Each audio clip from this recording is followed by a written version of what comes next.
tabletop miniatures, resin 3D printing, and HeroForge, this has to be the nerdiest video ever. Let's go. So I played Dungeons and Dragons as a kid, and as I got older, I've always wanted to go back and play, but I've really never had the time. It's always just something that you want to do, but there's other things that get in the way. And recently, I picked up some Dungeons and Dragons starter kits, and I thought that would be fun. So our children range from about 18 down to about 10 years old, and I thought it would be really fun if I could get them into Dungeons and Dragons, mostly for my own enjoyment, right? So we could sit down and spend time together and play. But I wanted to kind of do it at a different level, and it was perfect because SainSmart reached out to us, and they sent us over this creality HALOT-MAGE Pro 8K resin 3D printer with a massive build volume.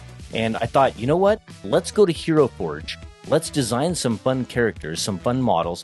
Let's resin print them, and maybe we can incorporate that into our Dungeons & Dragons. Before we get too far into this, let me go ahead and thank SainSmart, the sponsor of this video. They are a fantastic resource for hobbyists, for makers and crafters, and DIY aficionados. Go check them out. I'll have their link on the screen in the description below. They're not just a resource for 3D printers. They also have stuff for lasers. They have things for CNC. They have a wide range of things that makers and crafters are going to find useful. Go check them out. HeroForge is not sponsoring this content at all. It's just a really fun resource where you can go and you can create models, you can create characters and all sorts of things for gaming, tabletop miniatures, things like that. I find that it is an incredible tool. I mean, you can create characters and you can mix and match features, and you can create millions of combinations with their character designer, and you can save the characters, you can name them, you can have them printed by HeroForge and mailed to you. You can pay $7.99 and download the STLs. It's just a fantastic, fun place. When I was thinking about this, I thought one thing that we could do with the kids was to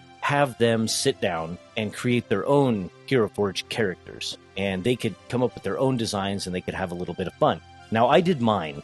And mine is, I don't know, it's kind of basic. It's just human class and has a big sword. And it was just kind of fun. Mine's kind of simple. Then I sent my oldest in and said, hey, go create something fun. And he did. He sat down, made his a little bit more interesting, and it's customized. It's his. And then I said, hey, let me send in my two youngest. I sent him in there with my oldest son, and he kind of helped them and guided them through the interface. And they created some really fun characters. Then I purchased them. They were $7.99 to download the STL. They arrive in your email in about 15 minutes to a few hours. I threw them into HALOT Box, which is creality slicer for the resin machines, and I sliced them up with a default profile, and I sent them off to this machine to get printed. And now this is where we're going to talk a little bit about the HALOT-MAGE Pro 8K 3D printer. I'm going to be straight honest with you. This so far is my best experience with the resin 3D printer out of the box. Incredible. And we'll get more into the features about that here in a moment and why. The resin that I'm using, this was generously sent over to us by SUNLU. This is their ABS-like dark gray resin. When I say this was my best experience, let me explain to you why. I unboxed the machine, I set it up here on the bench. It only takes a few minutes to set it up. The machine comes pre-leveled from the factory, as you'd expect. So we're all used to opening them up, resin machine, you pour the resin in the vat, then you go, you slice it up, you either use SneakerNet, come over here with a USB key, put it in, or, send it over the wireless network, things like that. Check this out. This HALOT-MAGE Pro 8K comes with a resin pump that's built into it. And it comes with a little feeder tube, a little fill tube on the back. And I open up this bottle of resin, and I put the feeder tube down inside the bottle. I set the interface to autofill on the reservoir. I go over to the machine, I slice up these HeroForge models, send it to the printer over the network, which is awesome, expected, right? I look over, and the pump is filling the vat. Now, how cool is that? I don't even know if that's a normal thing for other printers. I just know that I have a Prusa SL1S, and then, of course, we have this one. But I will tell you that that is a fantastic experience to basically send your print from your machine to your printer over the air, and when you get to your printer, it's already prepping, and it's filling the reservoir with resin. And then from there, it came down, and it printed some fantastic results. We printed my HeroForge in the official scale, which is about 30 or 34 millimeters, and it came out pretty tiny, but I was like, you know what? We can 3D print. We don't need them tiny. Let's make them a little bit bigger. So I scaled mine up to 300%, sent it over to the printer, and printed it. It printed in about 4 or 5 hours with this particular resin. Now it can print way faster than that. I was using the default profile because this is not high-speed resin from SUNLU. it turned out fantastic. That's why I'm excited to show you the others. So these that you're looking at now, these are the models that my children designed for our kind of Dungeons and Dragons adventure that we're going to go on here shortly. Take a look at this one. This is the one that my oldest son did. I think it turned out fantastic. Beautiful print. This 8K machine did a fantastic job. And now this one is my middle child. This is my daughter, and hers is kind of fun. So this is a mage that she did. It's kind of fun. I like the little wand. Everything turned out really neat. That was her design. Her brother helped her put that together. And this is my youngest. So he's 10, and he designed this one here, and I think he did a fantastic job. And if you look at the back of these prints, look at the detail.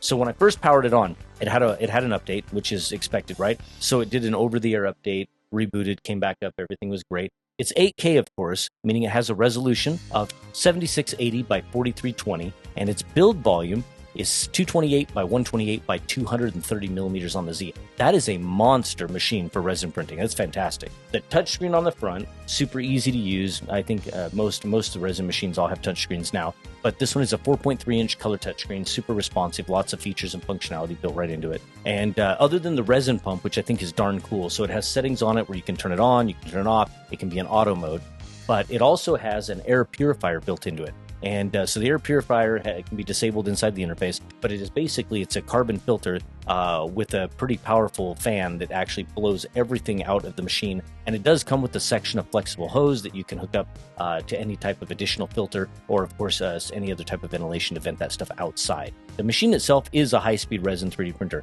so it can print as much as 170 millimeters per hour.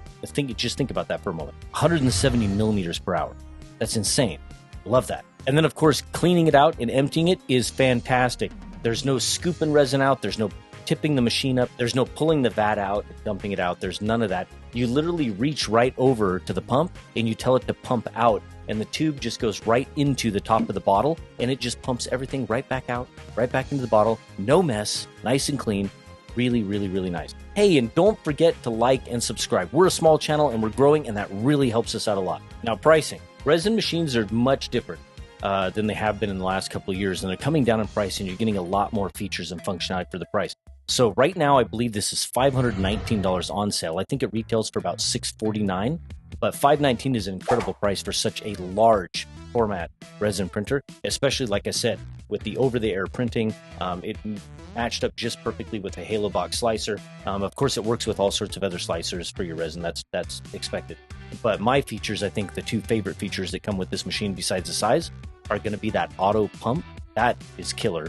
And of course, the air filtration system that's built right into it. And I'll have links, like I said, on the screen and in the description below, so you can go take a look at SainSmart's website. I think it's also available on Amazon as well. I'll have a link to that. So I get this question a lot. Can you print tabletop miniatures on an FDM printer? Do you have to have a resin printer? The truth is, no, you don't have to have a resin printer. The resin printer obviously is just going to give you a much higher quality result than an FDM printer. You can do it. A lot of people do it on FDM, but you're going to have to take a lot more care and caution with supports on FDM. There's going to be a lot more cleanup. You're going to be able to see those layer lines. It's just not going to be as clean on resin. I think resin really is a gift to tabletop miniatures because the amount of detail that you can get and the quality that you get from printing on resin, it blows FDM out of the water. There's just hands down, no question asked. The next thing that people ask and that they're concerned about is it messy? Well, resin, can it be messy? Yes. Can it be messy? No. I really think it comes down to the process. You've heard me say this before. I treat the outside of the machines as clean, and I never touch them with contaminated gloves or hands. The inside of the machines, I consider that dirty, so that would be the contaminated zone on the inside of the machine. So I can touch the outside of the machines, I can open them up, but when I start to touch anything on the inside, that's when I'll throw a couple of gloves on, and I treat the insides as dirty, outsides as clean. I have a very simple process of pulling the prints off, putting them directly into alcohol, cleaning them off. Like I said, same thing with the washing cure station, outside's clean, inside's dirty. And I have a very simple process. Remove the print, remove the supports if they're there, put it directly into the alcohol, wash it, cure it, done. Now, what about fumes? A lot of people say, well, shoot, resin's toxic and the fumes are toxic, and I don't want to breathe that. Yes, it can be smelly, it can be stinky. Yes, there are resins that are definitely toxic to breathe or to breathe in large amounts. But like I said, it all comes down to having a system. So keep your resin printer in a well-ventilated area. If you do have an opportunity to connect the resin machine, the filtration system, and vent it outdoors, that's a great way to do it. If you do have an advanced filtration system inside your makerspace, definitely take advantage of that. But I would say fresh air, ventilation is going to be your friend. And if you follow those rules, keep the resin bottle closed, keep the lid down, you'll be just fine. In fact, I'm filming this right next to this machine. There is resin in the vat right now. This is closed, and I'm not smelling any resin. So this does a really fantastic job with keeping the fumes that are in there contained. Now, the vat on this machine is actually relatively large. It holds about 1,000 milliliters and easily takes this 500-gram bottle of resin. The protective enclosure on this one is fantastic. The hinges are beautiful.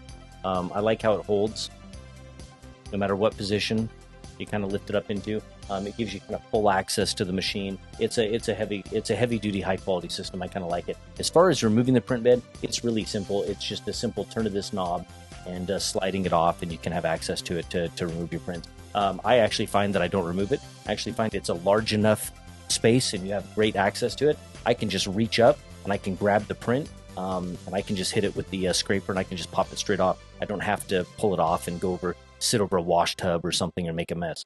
So it works out really well. So it is a large machine. It is about 12 or so inches across the front. It's about 24 inches tall and it's about 11 inches deep. And it's heavy. It's a monster machine. I really like it.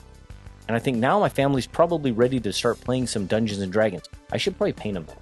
I have the brushes, I have the paint. What I lack is the talent. But at least I can give it a try. Maybe my kids will be better at it. But anyway, now we're about ready to play, so we'll bust open those starter kits, and maybe we'll share some of that in some new upcoming content. And thank you again to SainSmart for sending over this machine. I'd invite all of you to go take a look at SainSmart's offerings. Click their link, show them some love. Thanks for watching. I hope you enjoyed the content, and we will see you on the next one.